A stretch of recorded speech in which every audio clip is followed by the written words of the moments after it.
अस्सलाम वालेकुम, मेरा नाम इरफान शेख है। प्रीवियस 2 वीडियो भी मैंने इस चैनल के अंदर डाली थी। एक के अंदर जो आपके कॉमन क्वेश्चन से रिज़ल्ट आने के बाद वो मैंने आपको बताया था, और दूसरा फ़ेल होने की वजह, परसेंटेज कम आने की वजह, इन सारी चीज़ों पर मैंने आपको रहनुमाई की थी। अगर वो वीडियो नहीं देखी है तो आपको स्क्रीन में उसका थंबनेल भी दिख रहा होगा और डिस्क्रिप्शन में लिंक मौजूद है। आप देख लीजिए, तो वो गलती आप सेकंड ईयर में कम से कम नहीं करोगे। अभी सेकंड ईयर में पेपर दोगे तो आपको वो चीज़ें पता होंगी, तो फिर आपको आगे बढ़ने में आसानी होगी। अब कहानी ये है कि जो बच्चे कुछ परेशान हैं, जैसे इसका थंबनेल है कि भाई पेपर रुक गया है, परसेंटेज कम आया है, अब हम क्या करें, रास्ता नहीं दिख रहा है, डिप्रेशन पे आए हुए हैं बच्चे, एंजाइटी है कि अब आगे क्या होगा, यूनिवर्सिटी में एडमिशन मिलेगा नहीं मिलेगा, मेरी ज़िंदगी तो ख़त्म हो गई है। इस तरह की सोच दिमाग में इस वक्त चल रही होगी कि अब आगे तो मेरा तो ख्वाब ही ख़त्म हो गया, कुछ भी है, बहुत सारी चीज़ें चल रही, इवन के पेरेंट्स के माइंड में भी चल रहा होता है। मेरे पास पेरेंट्स का भी फ़ोन आया है कि हम तो परेशान हो गए हैं कि ये हो गया हमारे बच्चे के साथ, ये अब आगे कैसे चलेगा। अभी कुछ नहीं बिगड़ा है, अभी तो स्टार्टअप ही है सब कुछ। अभी तो आगे बहुत से रास्ते खुलने बाकी हैं। आपको पहले मैं इम्प्रूवमेंट के बारे में बता देता हूँ कि जो बच्चे परेशान हैं कि ये इम्प्रूवमेंट कब करना है, क्या है। तो इम्प्रूवमेंट फर्स्ट ईयर के रिजल्ट के बाद नहीं होता, सेकेंड ईयर का रिजल्ट आ जाए तब आप इम्प्रूवमेंट कर सकते हो। अब इम्प्रूवमेंट के साथ एक वर्ड यहाँ पर आपको ना एग्रीगेट भी लिखा हुआ है, जिसमें मैंने पिछले भी कहा था कि एक सब्जेक्ट में अगर आपके 0 मार्क्स भी आते हैं तो आप पास में काउंट होंगे। अब ये किस तरह से पास में काउंट हो सकता है, मैं एक ऐसा सब्जेक्ट ले लेता हूँ इंग्लिश, क्योंकि वो सबके लिए कॉमन होगा, कंप्यूटर साइंस वालों के लिए भी होगा वो, और इसके अलावा कॉमर्स के स्टूडेंट है तो उनको भी ये मिल जाएगा। इसके अलावा सारे ही होंगे, प्री मेडिकल वालों को भी, इंग्लिश तो सभी पढ़ रहे होते। तो इंग्लिश जैसा सब्जेक्ट में अगर मैं इधर लिख दूं कि भाई इंग्लिश वन में एक बच्चे ने अगर ले लिया 70 मार्क्स, ठीक है, और इन केस इंग्लिश 2 पे गया, उसका पेपर बहुत खराब गया और उसने ले लिया 2 नंबर, बहुत कम नंबर है ये, दोनों को मिलाइए 72 मार्क्स हो जाएगा ये। अब आपके दिमाग में ये होगा कि पेपर तो रुक गया इंग्लिश का। नहीं, पेपर नहीं रुका है। एग्रीगेट जो है ना, ये सबको मिलाकर होता, कुल जोड़ जो इंग्लिश का है ना, क्योंकि आपका 70 और 72 मार्क्स है। टोटल इंग्लिश का मार्क्स कितना था भाई? टोटल जो इंग्लिश का मार्क्स था वो 200 था। 200 में आपको कम से कम पेपर में, क्योंकि अब तक पॉलिसी यही है 33% वाली, तो आपको 33% लेना था। तो 33, टोटल मार्क्स 200 था आपका, और आपको ऑब्टेन कितना करना था? ऑब्टेन 33% करना था। 200 का 33% देखिएगा तो ये हो जाएगा 66 मार्क्स। यानी कि आप तो एग्रीगेट से ऊपर निकल चुके हैं, तो आप काउंट हो जाएंगे पास पे।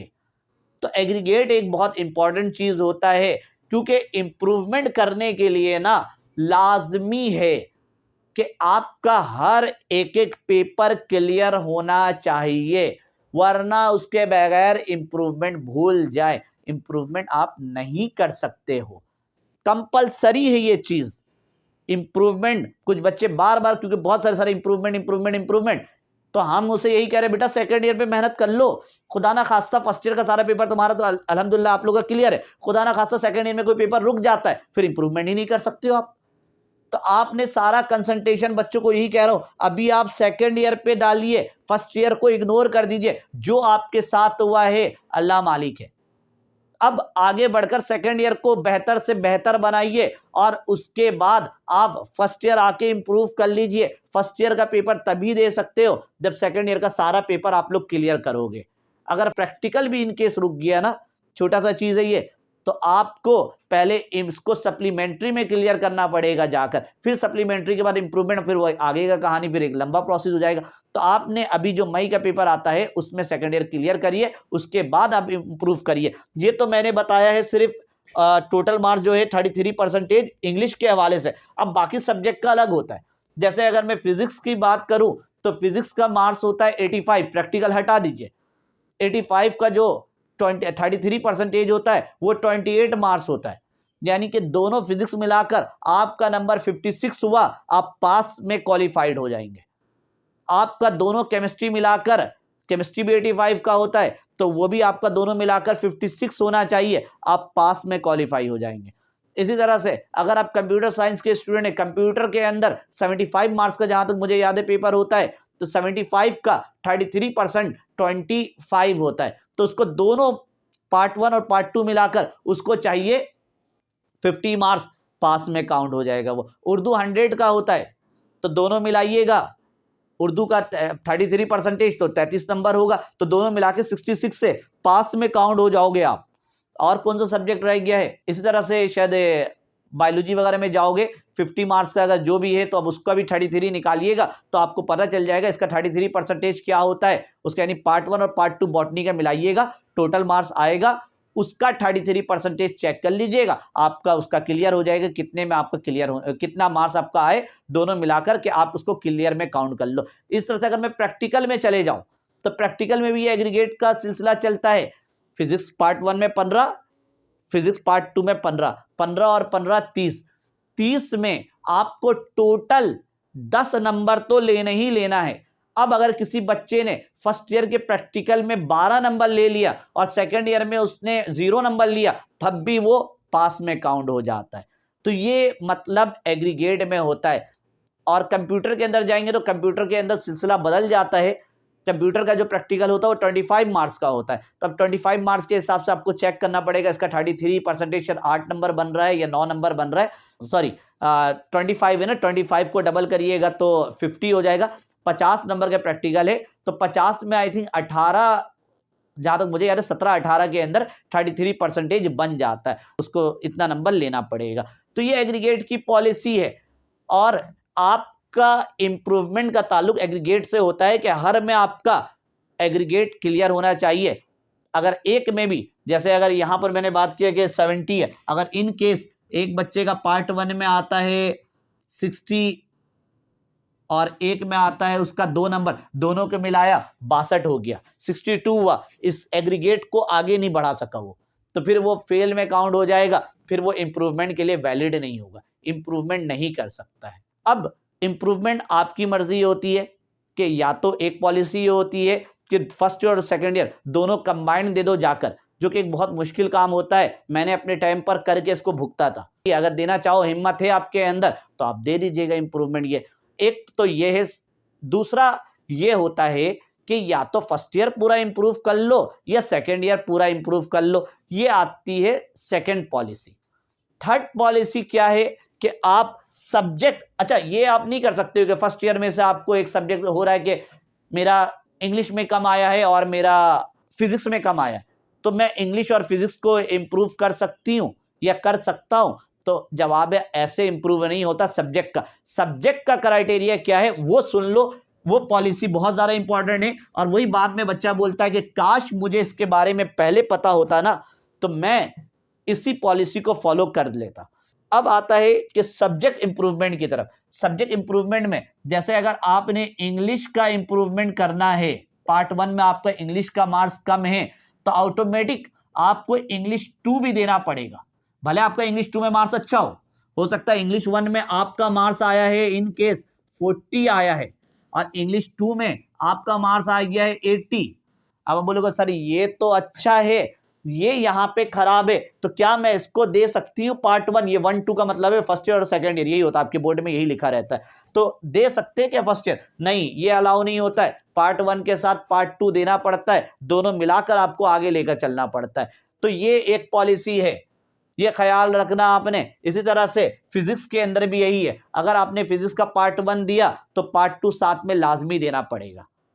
इसी तरह से केमिस्ट्री है, अगर आपने केमिस्ट्री का सब्जेक्ट में नंबर कम है तो केमिस्ट्री के पार्ट 1 के साथ पार्ट 2 भी आपको लेकर चलना पड़ेगा। तो हर सब्जेक्ट के अंदर ये क्राइटेरिया आपका चल रहा होता है कि पार्ट 1 के साथ पार्ट 2, और ऐसे कितने सब्जेक्ट उठा सकते हैं? तो रूल के मुताबिक मैक्सिमम 2 ही सब्जेक्ट आप ले सकते हो। 2 सब्जेक्ट का मतलब वो 4 हो गया ना। आप 2 उठाओगे, जब इंग्लिश उठाओगे तो इंग्लिश एक नहीं आएगा, दोनों इंग्लिश उठकर आएगा। और जब आप उसके साथ दूसरा सब्जेक्ट उठाओगे फिजिक्स, तो फिजिक्स अकेले नहीं आएगा, फिजिक्स अपने साथ पार्ट 1 पार्ट 2 दोनों फिजिक्स मिलाकर आएगा। तो नाम तो 2 सब्जेक्ट का है, लेकिन पेपर आप चारों देना पड़ेगा आपको। ये पॉलिसी होती है। अब जो बच्चे कहते हैं काश हमें यही चीज पता होता, अब एक चीज इसको समझने की कोशिश करना कि ये चाल आपने चलना है, जो चलना चाहे इसको आगे लेकर चल सकता है, चांसेस है कि नंबर बढ़ जाए उसका। क्या है भाई, क्योंकि आपका परसेंटेज कम है, हो सकता है कि आपका साल, अब आपका नियत बन गया, माइंड बन गया हो कि भाई साल तो एक ज़ाया करना है, तो एक काम ये कर सकते हो कि इन केस आपका फिजिक्स, ये मैं एक मार्कशीट ऐसी अपनी जनरली बना रहा हूं कि फिजिक्स में आपका आया है टोटल प्रैक्टिकल वगैरह मिलाकर 80 आ गया है, ठीक है, और ये पार्ट 1 की बात हो रही सारी, ठीक है, मैं अपनी तरफ से बना रहा हूं यहां पर। अच्छा, ये एक मार्कशीट मैंने अपने अंदाजे में बनाया, अब आपको अलग अलग सब्जेक्ट के, अब जिसका जो मार्कशीट इसके हिसाब से जो फॉलो करना है कर सकता है, क्योंकि ये पॉलिसी मुझे अपने टाइम पे नहीं पता था, बाद में मुझे बहुत अफसोस हुआ था जब इंप्रूवमेंट में गया तो ये पॉलिसी मुझे पता चली। देखिए, ये सारे सब्जेक्ट तो भाई 100 नंबर वाले हैं, ठीक है, और इस्लामियत जो होता है ये 50 का है, ठीक है, इसमें तो मार्क्स अच्छे हैं, तो इसका तो इंप्रूव का तो कोई कहानी नहीं कि भाई हमें इंप्रूव करना है, इसको तो हटा दीजिए इंप्रूवमेंट में। अब बच गए ये 5 सब्जेक्ट, अगर इस 5 में गौर करिए, कम से कम नंबर जो मुझे दिख रहा है ना, इसमें दिख रहा है, जिसको मैं रेड से बना रहा हूं कि इसमें ना बहुत कम नंबर आ गए मेरे, और इसमें भी अच्छे खासे मेरे कम नंबर नजर आ रहे। बाकी ये तो अच्छा नंबर आया, देखा जाए तो 85 है, ये अच्छा है, और ये भी क्या है हमारा जो ब्लैक से किया, यानी कि टोटल 6 में से 2 सब्जेक्ट मेरे लिए कोई मुनासिब नहीं है। तो अब आप क्या करिए, सेकेंड ईयर पे ना सारा मेहनत इन सब्जेक्ट पे करिए ज्यादा। जो ब्लैक कलर का है इसमें तो आपने सारा मेहनत करनी है, जो ब्लैक कलर का जिसमें आपके कम नजर आ रहे हैं ना, उसमें इतना आप कर लो कि एग्रीगेट आपका क्लियर पर आ जाए, यानी कि इसमें आपने मेहनत करना है, हार्ड वर्किंग इधर करना है, ठीक है आपने, और हार्ड वर्किंग यहां करना है, इन दोनों सब्जेक्ट के अंदर आपने हार्ड वर्क, अच्छा इसमें भी आपने हार्ड वर्किंग करना है, ठीक है, सारा कंसंट्रेट इन तीनों सब्जेक्ट में देना है। एक पीएचडी है तो वो तो खैर आपको तैयारी वैयारी हो जाएगा, इतना बड़ा मसला नहीं होता, 9 वगैरह से हम पढ़ते हुए आते। ये जो 2 सब्जेक्ट है ना, इसको सिर्फ इतना कर लो कि एग्रीगेट तक पहुंचा दो, और इसे अगले साल जो उसके बाद, यानी कि ये साल तो क्योंकि अब तो इसमें कुछ नहीं हो सकता है, अगर आपका जो मार्क्स अगर इन दोनों में खराब आ गया तो अब ये खराब ही रहेगा, आप इसको कोई चेंज वेंज रद्दो बदल नहीं करवा सकते हो, इंप्रूवमेंट नहीं कर सकते हो वहां पर। तो अब इसको आप 2025 में जब आप जाओगे पेपर देने, तो इन दोनों सब्जेक्ट को ना आप उठा लो इंप्रूवमेंट में। मेरे टाइम में क्या हुआ था कि केमिस्ट्री 1 का ये सिलसिला चला था, मेरा केमिस्ट्री 1 में अगर खराब था तो केमिस्ट्री 2 के अंदर ना मेरा नंबर बहुत अच्छा आ गया था। केमिस्ट्री 2 के अंदर मेरा नंबर जो आ गया था सब मिला के 66 आ गया मेरे टाइम पर, यानी कि फर्स्ट ईयर का ये खराब तो सेकंड ईयर का ये अच्छा। फर्स्ट ईयर में मेरा फिजिक्स अच्छा था, लेकिन सेकंड ईयर में फिजिक्स खराब हो गया था। इस तरह से इंग्लिश कहीं पर उल्टा हो गया था। अब उस टाइम मुझे इतना अकल नहीं था, मैंने उस टाइम भी सारे सब्जेक्ट में तवज्जो कंसंट्रेट किया था। अच्छा, मैथ में मेरा फर्स्ट ईयर में 97 आया था, सेकंड ईयर में 40 पे पहुंच गया। अब वो अजीबो गरीब चल गया कि फर्स्ट ईयर का कोई सब्जेक्ट अच्छा है तो सेकंड ईयर का खराब है, ऑप्शन में सिर्फ 2 ही सब्जेक्ट में उठा सकता था। तब मैं वहां पे फंस गया था, क्योंकि मुझे इस बारे में इल्म नहीं था कि बोर्ड की ये पॉलिसी होती है कि 2 सब्जेक्ट को सिलेक्ट कर सकते हैं हम। अगर उस टाइम मुझे पता होता तो जिस सब्जेक्ट में मेरा फर्स्ट ईयर में अच्छा नंबर आया था ना, सेकंड ईयर पे मैं सारा मेहनत उसी सब्जेक्ट में कर लेता, बाकी सब्जेक्ट के अंदर इतना करता कि एग्रीगेट तक मैं पहुंच जाऊं।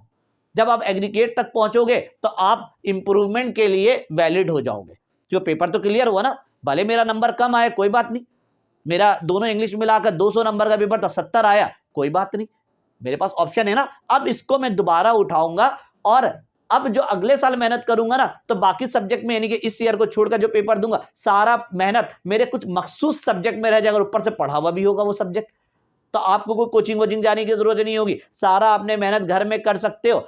आपका इंग्लिश की अगर बात करूं कि भाई यहां 35 आया है, दूसरे बार भी आप इतना मेहनत कर लो कि आपका 35 के आसपास आ जाए, दोनों मिला के 70 हुआ, आप 66 से आगे निकल गए, आप पेपर देने जाओगे, सॉरी आपने 66 से ऊपर निकल गए, अब आप इंप्रूवमेंट में पेपर देने जाओगे ना, तो ये 66 तो आपका जीरो हो चुका होगा। अब 200 में से आप जितना मेहनत कर सकते हो कर लो, आप उसको कर लो 170 नंबर बना दो, क्योंकि सारा अब तो मेहनत नहीं है ना, अब आपकी जिंदगी से फिजिक्स हट चुका होगा। अगर आपने इंग्लिश और केमिस्ट्री उठाया तो आपकी जिंदगी से मैथ हट गया होगा, जो बायोलॉजी वाले हैं उनका बायोलॉजी हट गया होगा, इस तरह से आपकी जिंदगी से फिजिक्स भी हट गया होगा, उर्दू भी हट गया होगा, इस्लामियत और पीएचडी जो था वो भी हट गया होगा। अब आपका सारा कंसंट्रेशन एक इंग्लिश में रह गया होगा और एक केमिस्ट्री में रह गया होगा, या जो भी सब्जेक्ट आपको जो नजर आ रहा हो कम आने में, तो ये एक बेनिफिट होता है। वरना फिर दोनों ईयर ऐसे फंस जाते ना कि एक सब्जेक्ट फर्स्ट ईयर में अच्छा हो गया, इसका यहाँ पर कम आया तो सेकेंड ईयर केमिस्ट्री अच्छा आ गया, फर्स्ट ईयर का फिजिक्स अच्छा आया तो सेकंड ईयर का फिजिक्स खराब हो गया, फर्स्ट ईयर का मैथ अच्छा आया, मेरे टाइम की अपने यही था, इसमें मेरा 90 प्लस था, सेकंड ईयर के मैथ के अंदर कुछ इंटीग्रेशन वगैरह में फंस गया था, जिसकी वजह से मेरा मार्क्स 40 में पहुंच गया था। वो एक अजीबोगरीब सिलसिला बन गया था, जिसकी वजह से मुझे मजबूरी फर्स्ट ईयर और सेकंड ईयर दोनों करना पड़ा। लेकिन ये बहुत मुश्किल होता उस टाइम, लेने का तो जज्बात पे मैंने ले लिया था, लेकिन आगे जाकर जब पेपर के डेज में गया ना तो मेरे लिए बहुत अजियत रहा। टोटल पेपर के अगर वो 20 दिन रख रहे पेपर का, तो उसमें से 15 दिन 12 दिन तो मुझे पेपर देने जाना ही होता था वहां पर, एक एक दिन गैप भी नहीं आता था। जिस दिन फर्स्ट ईयर का पेपर हो रहा है उसके बाद फर्स्ट ईयर वाले के लिए गैप आ रहा है, तो उस दौरान मैं सेकंड ईयर का जाके पेपर दे रहा हूँ। तो बहुत मुश्किल हुआ था मेरे लिए लगातार ये पेपर देना। तो आपके लिए एक पॉलिसी जो मैंने आपको बताया है, इसको फॉलो कर सकते हो। एग्रीगेट को अपने माइंड में याद रखना। अब आते हैं कि जिन स्टूडेंट्स का पेपर रुक गया है उनके लिए भी एक तरीका है कि किस तरह से वो एग्रीगेट को अप्लाई कर सकते हो। क्योंकि सेकेंड ईयर का मैं सिर्फ केमिस्ट्री के हवाले से बात करूंगा कि सेकेंड ईयर की केमिस्ट्री काफ़ी ज़्यादा मुश्किल होती है। सेकेंड ईयर की केमिस्ट्री में आपको नंबर अगर नहीं उठा सकते हो और इन केस उस बच्चे का फर्स्ट ईयर में केमिस्ट्री रुका हुआ है, तो वो ना फर्स्ट ईयर का जो मेरे चैनल से ही मुकम्मल स्ट्रॉन्ग प्रिपरेशन कर ले। 85 में से ना अगर वो मेरे चैनल से तैयारी करके, मेरे चैनल अगर छोड़ो कहीं से भी आप तैयारी करना चाहो कर लो, ट्यूटर बुला लो, घर पे दुनिया भर के चैनल मौजूद है, कहीं से भी। क्योंकि फर्स्ट ईयर का केमिस्ट्री सेकंड ईयर कंपैरिजन आसान होता है, न्यूमेरिकल वगैरह होता है, नंबर लेना आसान हो जाता है। सेकंड ईयर केमिस्ट्री पढ़ा रहे, बच्चा सर पकड़ के बैठा, सर न्यूमेरिकल कब आएगा, है ही नहीं तो कहां से लाऊं मैं न्यूमेरिकल। तो अगर वो फर्स्ट ईयर के अंदर बहुत अच्छा पेपर जिनका रुका वो उनकी मैं बात करूं, जिनका क्लियर है वो तो आगे बढ़ जाए, वो तो फिर मेरे चैनल से उसका कोई खास काम ही नहीं है अभी। फिर वो बाद में जब अगर सेकंड ईयर के बाद अगर वो केमिस्ट्री का ऑप्शन लेते हैं, फिर मेरे चैनल को आकर कंटिन्यू कर सकते हैं, पूरा प्लेलिस्ट बना हुआ वहां पे आप देख सकते हो। बात कर रहे हैं उन स्टूडेंट्स की जिनका फर्स्ट ईयर में कोई पेपर रुक गया, इन केस क्योंकि मेरा चैनल केमिस्ट्री का है तो मैं केमिस्ट्री को ही लेकर चलता हूं यहाँ पर। अब वो फर्स्ट ईयर की केमिस्ट्री तैयारी कर ले बहुत भरपूर तरीके से, और फर्स्ट ईयर की केमिस्ट्री में 85 में से किसी तरह से वो 60 नंबर भी अगर ले लेता है ना, ये फर्स्ट ईयर की केमिस्ट्री की बात कर रहा हूं, फर्स्ट ईयर केमिस्ट्री, और सेकेंड ईयर में वो पेपर देने जाता है, और सेकेंड ईयर में जो बच्चा, क्योंकि फर्स्ट ईयर का तो रुका हुआ था उसने वो भी दे दिया। बार बार कह रहा हूं ये वो बच्चे फर्स्ट ईयर का पेपर नहीं दे सकते जिनका की पेपर क्लियर हो चुका, जिनका रुका हुआ उनके लिए मैं ये बात कर रहा हूं। फर्स्ट ईयर में उसने लिया 60 नंबर, सिर्फ थ्योरी की बात कर रहा हूं, प्रैक्टिकल अभी इधर नहीं है। प्रैक्टिकल है तो चलो मैं लिख देता हूं, प्रैक्टिकल में उसने 8 नंबर लिए, प्रैक्टिकल को इग्नोर करना, हमें थ्योरी की बात करनी है। ये दोबारा उसने पेपर लिया, क्योंकि अभी तो दिया होगा तो फेल हुआ हुआ। जब उसने दोबारा पेपर दिया मेहनत करके, उसका फर्स्ट ईयर में आ गया, मई के महीने में जो पेपर दिया 60 नंबर आ गया। अब अगर उसने सेकंड ईयर के अंदर इतना ज्यादा स्ट्रॉन्ग प्रिपरेशन नहीं है, अगर उसने 5 नंबर भी ले लिया ना, तो 60 और 5 65 हो गया, दोनों को सम करने पे एग्रीगेट से ऊपर निकल गए। अब आप इससे मैच मत कर लेना, सर आपने तो बोला था एग्रीगेट 66 है, वो तो मैंने इंग्लिश के लिए बताया था कि केमिस्ट्री के अंदर दोनों मिलाकर थ्योरी की बात करूं 170 का होता है, क्योंकि 15-15 तो प्रैक्टिकल में चल जाता है, तो प्रैक्टिकल को यहाँ इंक्लूड नहीं करें आप सिर्फ थ्योरी की बात करें, थ्योरी का 170 होता है, उसके अंदर 56 की रिक्वायरमेंट होती है। 56 नंबर लेना आपने दोनों मिलाकर, दोनों मिला के 56 हुआ, आप पास पे काउंट हो जाओगे। तो ये तो दोनों मिलाकर मैं 65 तक पहुंचा दिया, तो आराम से आप पास हो जाओगे। तो ये सारी चीजें आपने इंप्रूवमेंट और एग्रीगेट वगैरह के लिए समझना है। बाकी मेरे नंबर आपके पास मौजूद है, आपके जो सवालात थे वो आप मुझे कमेंट पे भी लिख सकते हो, पर्सनल भी मेरे नंबर पे कांटेक्ट कर सकते हो, मेरे नंबर पे मैसेज भेज सकते हो। जब बहुत सारे सवालात कॉमन हो जाएंगे तो मैं उसके लिए भी एक वीडियो बनाकर इस चैनल के अंदर ऐड कर दूंगा, और अगर वो सवाल कॉमन नहीं हुआ तो फिर मैं उसको साथ साथ जवाब दे दूंगा। अगर आसान कुछ सवाल उसने पूछा, चाहे वो मेल हो चाहे फीमेल हो, अगर आसान क्वेश्चन है तो साथ साथ जवाब मिल जाएगा। अगर कोई क्वेश्चन लगेगा नहीं इसको डिटेल में रखना चाहिए और ये कॉमन कराची के अंदर मैक्सिमम बच्चे मुझसे पूछते हुए आ रहे, तो उसके लिए एक और वीडियो आपके सामने बना के रख दूंगा। आपको वीडियो के लिए कोई पैसे नहीं लग रहे, आप आइए उसको देखिए और अपनी चीज़ों को आसान करिए, क्योंकि बहुत सारे सवाल आपके दिमाग में होंगे। और सबसे बेहतर ये कि आपने कोई टेंशन नहीं लेना है कि मेरा नंबर कम आ गया, ये हो गया। एक शायद आप लोगों ने नाम सुना है नहीं सुना है, स्टीव जॉब्स के नाम से है, ठीक है, इंतकाल कर चुका है ये एप्पल कंपनी जो आईफोन वगैरह जो नजर आ रहा है उसका सीईओ भी रह गया। ये कहता है कि आप आगे जब बढ़ रहे हो पीछे डॉट बनाते जाओ। जो ये बन रहा है ना आपके साथ, जो हुआ, जो बच्चे पढ़ने वाले थे उनका नंबर कम आ गया, गंदुम के साथ गेहूं पिस गया, वहां पर ये जो मैंने मुहावरा पीछे भी यूज किया था, आप जाया नहीं हुआ है, आपके पीछे डॉट बन रहे, जब आप आगे पहुंच जाओगे तो जब आप पीछे घूम कर देखोगे तो पता चलेगा अच्छा ये इसके साथ यूं कनेक्ट था, इसके साथ यूं कनेक्ट था।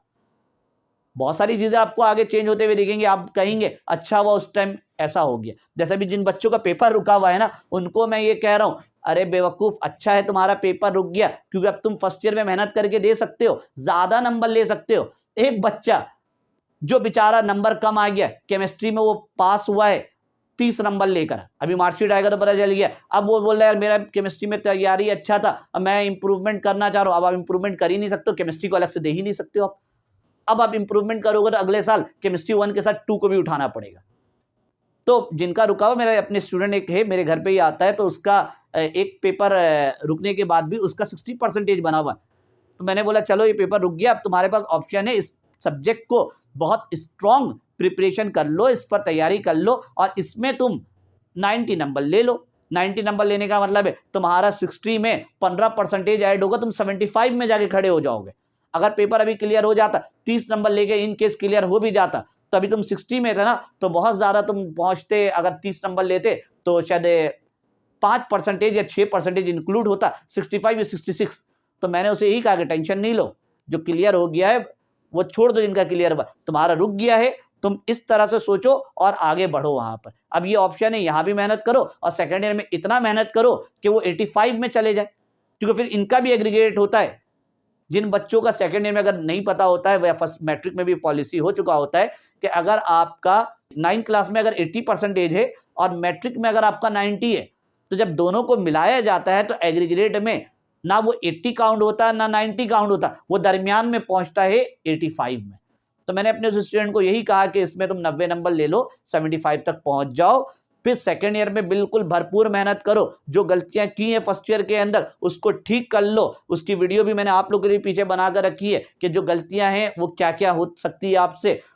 उन दोनों को जब आप मिलाओगे, जैसे फर्स्ट ईयर में आपका 75 बन गया, पेपर रुका, उसको मिलाने के बाद सेकेंड ईयर में आप बहुत मेहनत कर लो, आप 85 या 86, 87, 88 या 85 ही अगर मैं रख लेता हूं, तो जब 85 और फर्स्ट ईयर का 75 दोनों मर्ज होगा तो 80 तक पहुंच जाएगा। एक और बच्चों की तरफ से बड़ा अजीब सा सवाल आ रहा है, वो भी मैं यहाँ पर क्लियर करते हुए जा रहा हूँ कि बच्चे बोल रहे हैं सर यूनिवर्सिटीज में तो हमने ये सुना है कि वो 95, 93 वाले को एडमिशन मिलता है, पिछले साल यही हुआ था, हमारे भाई वगैरह ने बताया है। अरे भाई 2022 और 21 को इग्नोर कर दीजिए, उस टाइम कराची के अंदर 95, 96% आना कॉमन हुआ था। कोविड की बात का सिलसिला था, कोविड और कोविड के बाद। अब कराची के अंदर 95 वाला तो एग्जिस्ट ही नहीं कर रहा है। थोड़ा इस चीज पर गौर करें।